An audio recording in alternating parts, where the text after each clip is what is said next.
Video बघत असलेल्या प्रत्येकाला महाप्रपंचतर्फे तेजस तुंगारचा सप्रेम जय शिवराय, सप्रेम जय श्रीराम. मित्रांनो, गावाकडे अजूनही बैलगाड्या चालतात.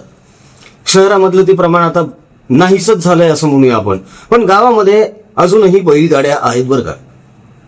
त्या बैलगाड्या जेव्हा चालत असतात ना, तेव्हा अनेकांनी हे नोटीस केलेलं असेल की त्या बैलगाडीच्या खाली एक कुत्रं चालत असतं. मात्र त्या कुत्र्याचा ग्रह असा होतो की ही बैलगाडी अख्खी मीच चालवतो. आता शेवटी ते येडं कुत्रच, गावातलं भटकं, काही विचार करू शकतं. त्याला हे कळत नाही की बैलगाडी आपल्यामुळे नाही तर बैलांमुळे चालत आहे. उदाहरण थोडंसं विचित्र देतोय आज, पण हे देणं भाग आहे. पण आता झालंय काय, या बैलगाडीच्या मालकांना, त्या बैलगाडीच्या बैलांना अजिबात किंमत उरलेली नाहीये आणि कुत्रं बैलगाडी सोडून पुढे निघून गेलेलं आहे. आणि मालकापेक्षा, बैलांपेक्षा कुत्र्याला जास्त मान मिळायला लागलेला आहे. तुम्ही म्हणाल हा नेमका काय प्रकार आहे, तर हा प्रकार तुम्हाला काही सेकंदाच्या व्हिडिओ क्लिप मधून निश्चितच लक्षात येईल. मित्रांनो, व्हिडिओ जास्त मोठा करणार नाहीये, मी लंबा करणार नाहीये. मात्र ती क्लिप दाखवण्याआधी एक छोटीशी विनंती आहे. गेल्या काही दिवसांमध्ये आपण अनेक भागांमध्ये दौरे केले, अनेक दुष्काळी भागामध्ये आपली टीम फिरत होती. भीषण परिस्थिती आहे, गावांमधल्या विहिरी सुद्धा आटलेल्या आहेत. हा इतिहासातला दुसरा सगळ्यात मोठा दुष्काळ आहे मित्रांनो. आपण कल्पना करू शकत नाही अशी परिस्थिती निर्माण झालेली. तेव्हा या दुष्काळग्रस्तांसाठी, त्यांच्या कुटुंबासाठी, कर्करोगग्रस्त रुग्ण जे आहेत त्यांचे उपचार आणि त्यांच्या नातेवाईकांच्या भोजनाच्या व्यवस्थेसाठी दिल्या गेलेल्या जीपे फोनपे क्रमांकावर आपल्याला जर काही योगदान देता आलं, काही सहकार्य करता आलं तर निश्चित करा. कारण आज गरज आहे, खरंच गरज आहे मित्रांनो. गावामध्ये एक चक्कर जरी मारून आलो ना आपण, तर ते ओसाड वाटायला लागतं सर.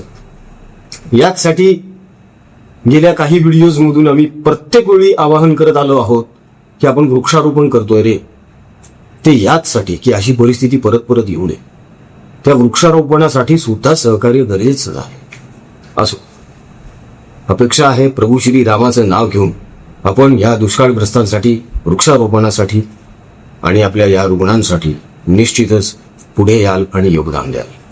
जीपे फोनपे क्रमांक तुमच्याकडे आहे. ट्रान्झॅक्शन केल्यानंतर त्याचा एक स्क्रीनशॉट फक्त परिवाराच्या व्हॉट्सअप आयडीवर पाठवा, म्हणजे आपल्याला त्याचा ट्रॅक रेकॉर्ड व्यवस्थित ठेवता येईल आणि वेळ प्रसंगी तो तुमच्या समोर सादरही करते.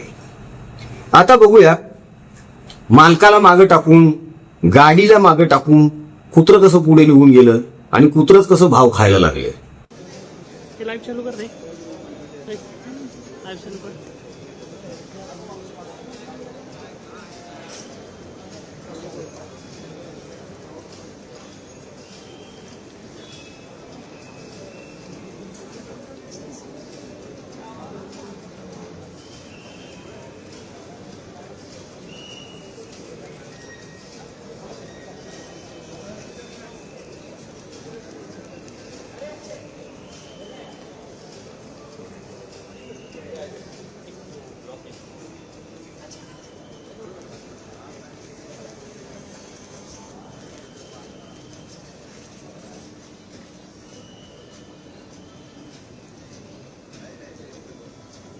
हा प्रकार तुमच्या लक्षात आला का?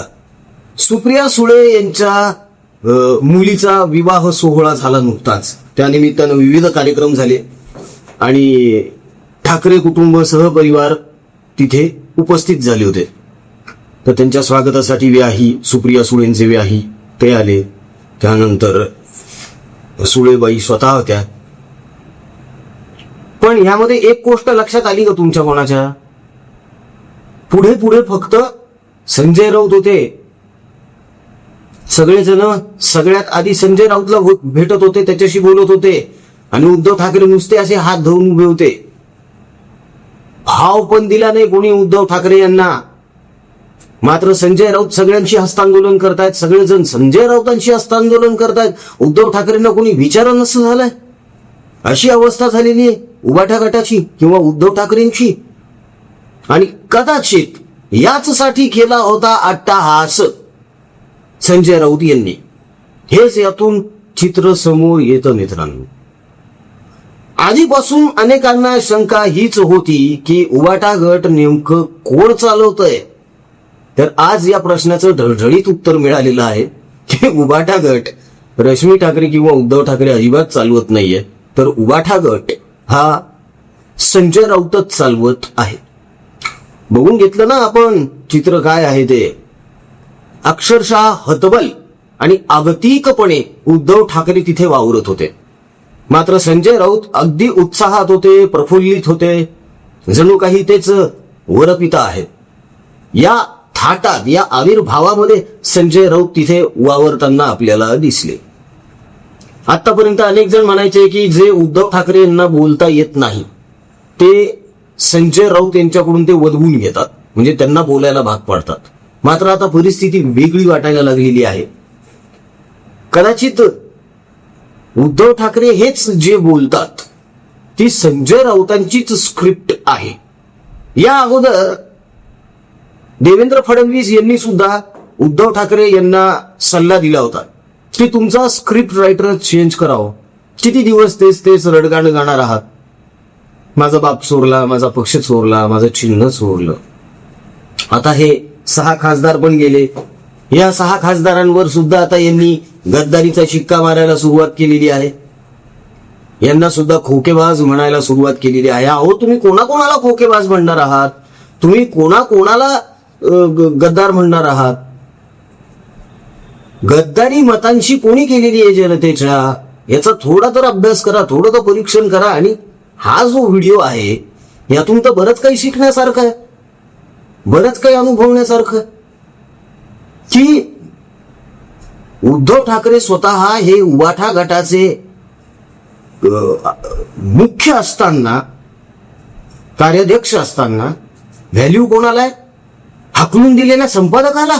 होय, संजय राऊत आता संपादक नाहीये उबाठा गटाचे, त्या सामना वृत्तपत्राचे. रश्मी ठाकरे, उद्धव ठाकरे परत आले जातात, कारण मुख्यमंत्री असताना त्यांना संपादक पद सोडावं लागलं होतं. एका हाकलून दिलेल्या संपादकाला इतकी व्हॅल्यू आहे, आपल्याला व्हॅल्यू नाहीये. कदाचित ही व्हॅल्यू यासाठी दिली आहे का सुळेंनी आणि पवारांनी संजय राऊतला, की क्या बात आहे भाई, जी जबाबदारी तुझ्यावर सोपवलेली होती ती अगदी तू इमाने इतबारे पार पाडलेली आहे, चोख पार पाडलेली आहे. त्याबद्दल तुझं अभिनंदन, त्याबद्दल आम्ही तुझे आभारी आहोत. असं काहीच यातून यांना दाखवून द्यायचंय का? काही शाबासकी द्यायची होती संजय राऊतांना, म्हणून त्यांचं असं स्वागत करण्यात आलं आणि उद्धव ठाकरे यांना अगदी अनाहूतपणे तिथे वागवण्यात आलेलं आहे. कसं असतं ना, एखादा लग्न सोहळा असतो, कार्यक्रम असतो, तेव्हा आमंत्रण एकाला असतं, मात्र त्या कार्यक्रमाला जात असताना तो व्यक्ती रस्त्याने जात असताना त्याला जर त्याचा एखादा मित्र किंवा कोणी भेटला तर तो म्हणतो चल रे जरा जाऊन येऊ, आणि ते दोघं जातात. मात्र आमंत्रण ज्याला भेटलेलं आहे व्हॅल्यू त्यालाच मिळते, त्या मित्राला कोणी विचारत नाही हो, कारण त्याची ओळख पण नाही ना तिथं कोणाशी, किंवा त्याला पण कोणी ओळखत नाही तिथं. तशीच काहीशी अवस्था उद्धव ठाकरे यांची झालेली बघायला मिळाली. आदित्य ठाकरे यांचं काय वेगळं यामध्ये? आदित्य ठाकरेंना सुद्धा जास्त व्हॅल्यू मिळालेली नाहीये. खरं तर आदित्य ठाकरे यांनी संजय राऊतांना उबाठा गटातून हाकलून लावण्याचे खूप प्रयत्न केले, त्यांना बाजूला करण्याचे, काढून टाकण्याचे, पण निष्फळ ठरले सगळे. आणि शेवटी बदरी काय पडलं, 6 खासदार निघून गेले. ठीक आहे, आणि व्हॅल्यू बघा आता काय झाली, ते काहीच नाही. जीवाला घोर अजून लागलेला आहे. आता आमदार फुटतात का, नगरसेवक फुटतात का? राऊत तर त्याच्यात तरबेज आहेत, करून दाखवू शकतात ते, हरकत नाही, होऊ द्या, काय व्हायचंय ते. शेवटी काय आहे, उद्धव ठाकरे यांनी सांगितलेलेच आहे ना या अगोदर, की आजपर्यंत मला इतके धक्के बसलेले आहे की ते धक्के पचवू मी धक्का पुरुष झालेलो आहे, म्हणजे धक्का प्रूफ झालेलो आहे. जसं आपण म्हणतो शॉक प्रूफ, तसं ते धक्का प्रूफ झालेले आहे. तर ह्या धक्का पुरुषाने आता थोडं आत्मपरीक्षण करावं, सिंहावलोकन करावं, आपण नेमके कुठे चुकलेलो आहोत. याचं तरी थोडंसं त्यांनी निरीक्षण करावं. भविष्यामध्ये आपल्याला चुकायचं आहे की नाही हा भाग निराळा, पण जे घडलेलं आहे त्यावर विचारमंथन होणं तरी अत्यंत गरजेचं आहे ना. मात्र उभाठातर्फे ते कधीच होत नाही. उद्धव ठाकरे पण नाही, आदित्य ठाकरे पण नाही, रश्मी ठाकरे पण नाही. हे यांच्याच माझ्यात असतात, यांच्याच आविर्भावात असतात. आणि कदाचित आज त्याचमुळे नियतीने हा दिवस दाखवलेला आहे. किती खासदार उरले यांच्याकडे? 9 पैकी 6 तर निघून गेले रपकन. 3 उरले फक्त आता. आमदारांची पण हीच गत होणार आहे. इन मिन 20 आमदार आहेत आणि त्यापैकी 14 फुटण्याच्या तयारीत आहेत. ही अंतर्गत बातमी आलेली आहे. आता बघूया उद्धव ठाकरे यावर काय निर्णय घेतात ते. उद्धव ठाकरे या गोष्टीचा सामना आता कसा करतात हेही बघूया. तेव्हा मित्रांनो, आजचा हा व्हिडिओ तुम्हाला कसा वाटला हे कमेंटमध्ये आम्हाला निश्चित कळवा. कळकळीचं आवाहन आहे, हात जोडून विनंती आहे मित्रांनो. गेल्या काही दिवसांमध्ये दुष्काळी भागामध्ये आपल्या परिवाराच्या टीमने सर्वे केला. अनेक ठिकाणी जाऊन आपण मदत पोहोचवण्याचं कार्य केलेलं आहे, पण ती पुरेशी पडत नाहीये. आणि परिस्थिती अत्यंत भीषण आहे. इतिहासातला हा दुसरा सगळ्यात मोठा दुष्काळ आहे. गावखेड्यामध्ये गेल्यानंतर तिथलं चित्र बघवत नाही मित्रांनो. त्याचमुळे अनेक व्हिडिओमध्ये आपण आवाहन करत आलो आहोत की वृक्षारोपण करा, किमान परिवाराला तरी त्यासाठी सहकार्य करा. अनेक जण करत आहेत, मात्र अनेक जण अजूनही करत नाहीये. तो विनंती आहे, करा ना. अशी परिस्थिती परत येऊ नये यासाठी तरी करा. आपल्याच भविष्यासाठी करतोय आपण, तेव्हा याचा गांभीर्याने विचार व्हायला हवा मित्रांनो. तेव्हा विनंती आहे त्या दुष्काळग्रस्तांसाठी, कर्करोगग्रस्त रुग्ण आणि त्यांच्या हालाकीच्या परिस्थितीत असलेल्या नातेवाईकांच्या भोजनाच्या सोयीसाठी आपल्या मर्जीतर्फे, आपल्या इच्छेनुसार आपल्याला जे योगदान करता येऊ शकतं नक्की करा. जीपे, फोनपे क्रमांक तुमच्याकडे आहे. ट्रान्झॅक्शन केल्यानंतर त्याचा स्क्रीनशॉट व्हॉट्सअपवर नक्की ठेवा परिवाराच्या, म्हणजे त्याचा रीतसर ट्रॅक रेकॉर्ड आपल्याला टिकते. मित्रांनो, त्या दुष्काळग्रस्तांचं दुःख बघवत नाही बरं का. ते व्हिडिओज आम्ही तुम्हाला दाखवू शकतो, मात्र इच्छा नाही होत ते दाखवण्याची. कारण उगाच नकारात्मकता आणखी वाढावी असं वाटत नाहीये, किंवा एखाद्याच्या दुःखाचं आपण बाजारीकरण करावं हा विचारही मनाला शिवत नाही. पण विषय समजून घ्या मित्रांनो, परिस्थिती भीषण आहे. रामाचं नाव घ्या आणि सामाजिक जाणीव आणि भान घेऊन पुढे या. बाकी व्हिडिओ कसा वाटला कमेंटमध्ये निश्चित कळवा. आमचा कमेंट बॉक्स तुमच्या प्रतिक्रियांसाठी नेहमीच आतुर असतो, तेव्हा जास्तीत जास्त प्रमाणात कमेंट्स करा. व्हिडिओला लाईक करा, शेअर करा, चॅनलला सबस्क्राईब करा. जय हिंद, जय महाराष्ट्र, वंदे मातरम, जय शिवराय, जय शंभूराजे, जय भवानी, जय जगदंब, भारत माता की जय, जय श्रीराम.